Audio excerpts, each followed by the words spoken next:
Hello friends, स्वागत है आपका टारगेट बायोलॉजी में। मैं आशीष सर आज आपके लिए एक इम्पॉर्टेंट क्वेश्चन को लेकर आया हूँ। ठीक है साथियों, तो आज हम क्लास 12th के यूनिट 3 के मानव स्वास्थ्य एवं रोग चैप्टर के बारे में डिस्कस करेंगे।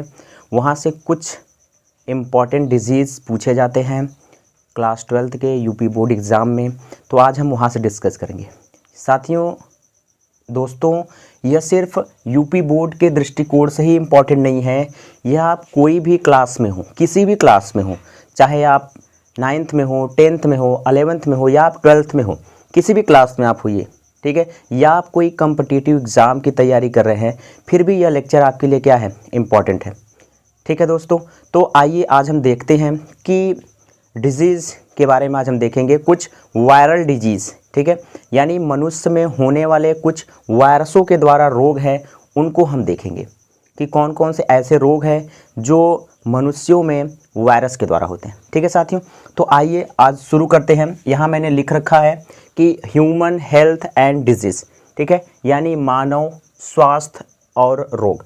ठीक है, ये टॉपिक का नाम होगा। ठीक है, यह क्लास 12th में एनसीईआरटी बेस्ड यूनिट 3 में यह चैप्टर है और इसी चैप्टर पे हम आज डिस्कस करेंगे।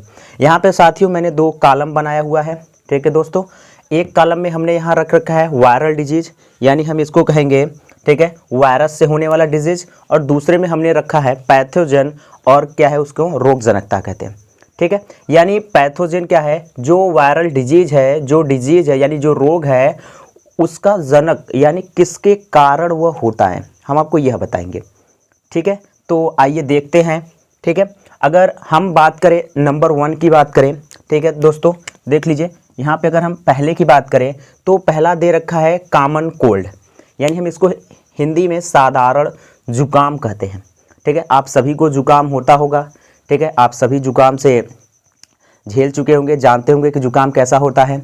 ठीक है, तो जुकाम की अगर बात करें कि जुकाम किसके द्वारा होता है, तो जुकाम जो होता है दोस्तों वो होता है राइनो वायरस के द्वारा। ठीक है, हम इसको राइनो वायरस भी कहते हैं, या इसी को हम और क्या कहते हैं, हम इसी को रहीनो वायरस भी कहते हैं।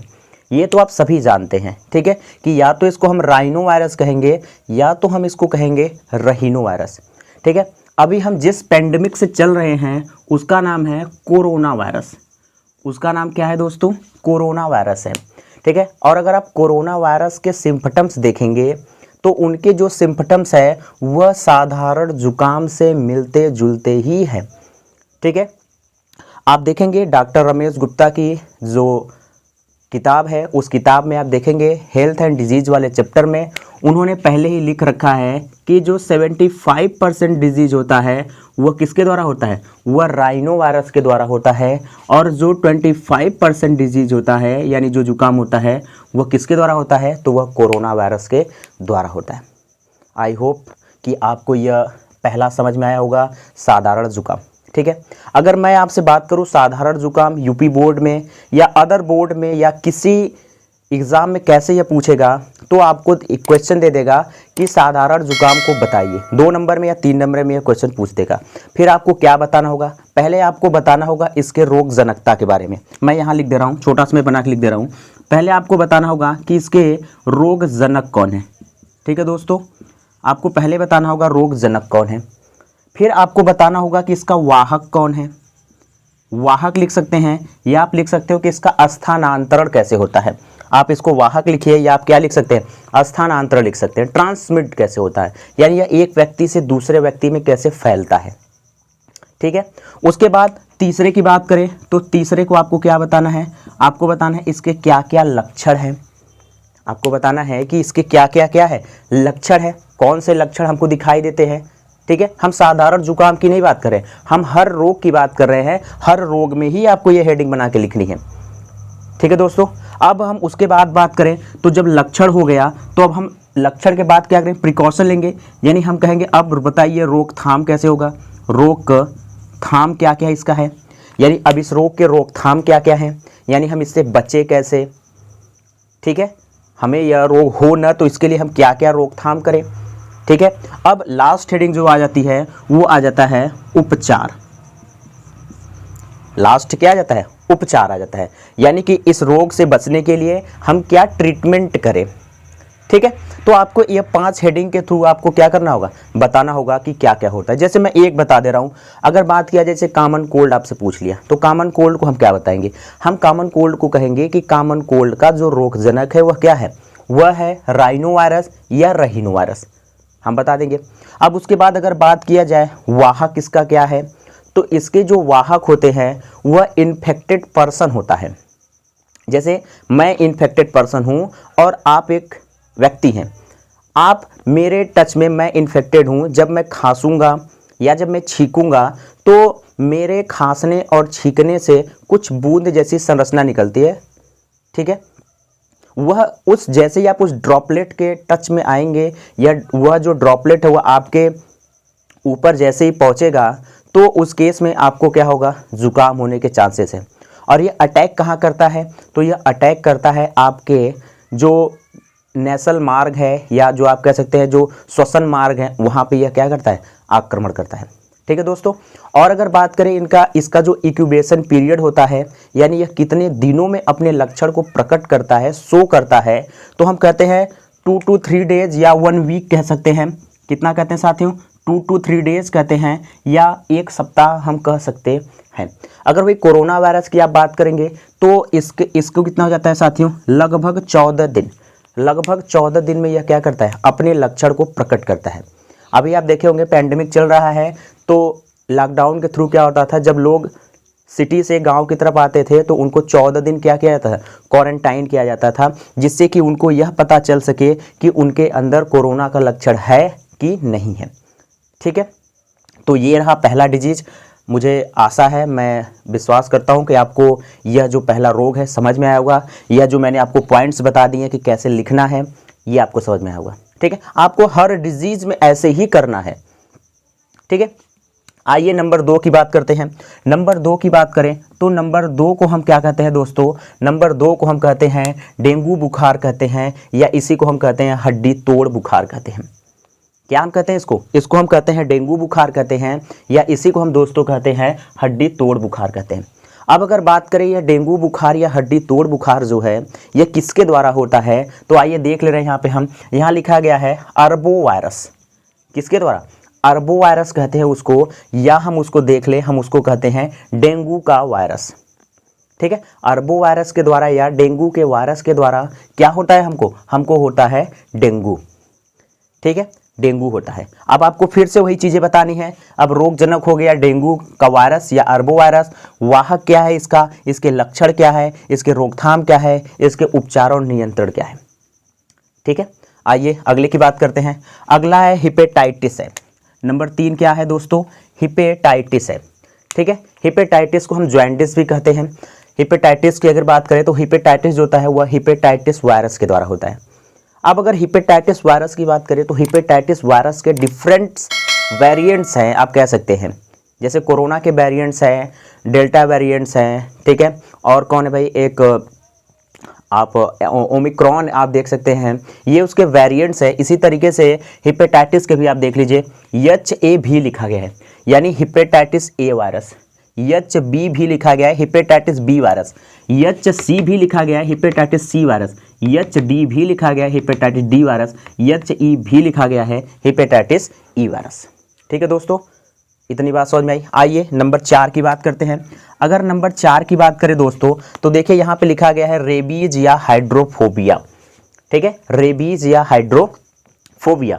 जो रेबीज होता है उसको हाइड्रोफोबिया हम क्यों कहते हैं, क्योंकि इससे जो ग्रसित व्यक्ति होगा उसको पानी से डर लगता है, इसलिए हम इसको क्या कहते हैं, हाइड्रोफोबिया कहते हैं। ठीक है, अगर बात करें हाइड्रोफोबिया किसके द्वारा होता है, तो यह होता है रेबीज के वायरस के द्वारा, या इसी को हम कहते हैं रेहेब्डो वायरस कहते हैं। इसी को हम क्या कहते हैं दोस्तों, रेहेब्डो वायरस कहते हैं। ठीक है, और ये किसके द्वारा होता है, तो यह जैसे पागल कुत्ते ने आपको काट लिया, ठीक है, सियार ने काट लिया, लोमड़ी है, ठीक है, या कोई सी अन्य जानवर जैसे बिल्ली ने भी काट लिया, तो इस केस में आपको क्या हो सकता है, इस केस में आपको रेबीज होने के चांसेस हो सकते हैं।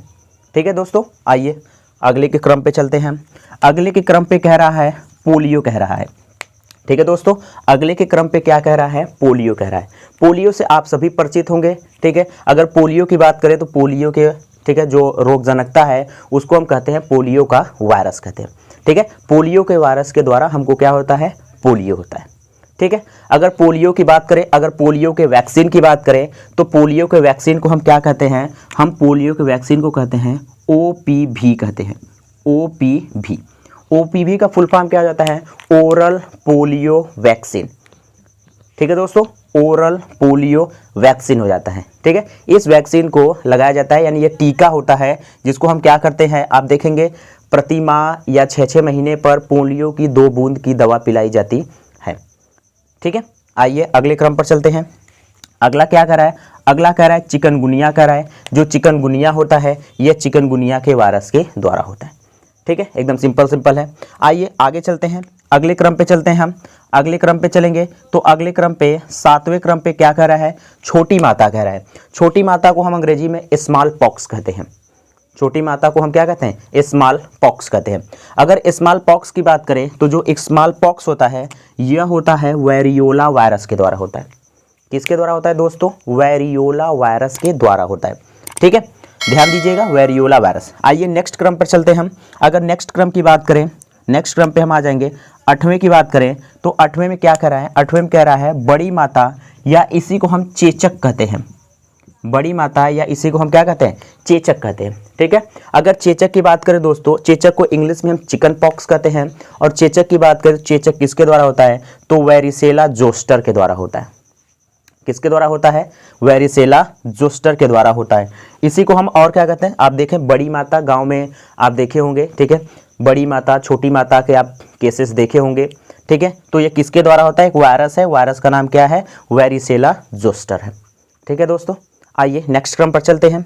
अगले क्रम पर चलेंगे इन्फ्लुएंजा। अगले क्रम पर क्या है, इन्फ्लुएंजा। अगर इन्फ्लुएंजा की बात करें तो इन्फ्लुएंजा किसके द्वारा होता है, तो आर्थोमिक्सो वायरस के द्वारा होता है। आर्थोमिक्सो वायरस के द्वारा होता है, या इसी को हम फ्लू वायरस भी कहते हैं। इसी को हम और क्या कहते हैं, फ्लू वायरस भी कहते हैं। ठीक है, या आप इसको कहिए आर्थोमिक्सो वायरस कहिए, या इसी को आप कह दीजिए फ्लू वायरस। ठीक है दोस्तों, आइए आज के लास्ट को हम देखेंगे। लास्ट क्या है हमारा, 10वां क्या है, 10वां को हम मम्प्स कह रहे हैं। मम्प्स किसके द्वारा होता है, तो मम्प्स की बात करें तो यह पैरामिक्सो वायरस के द्वारा होता है। ठीक है, पैरामिक्सो वायरस के द्वारा यह होता है।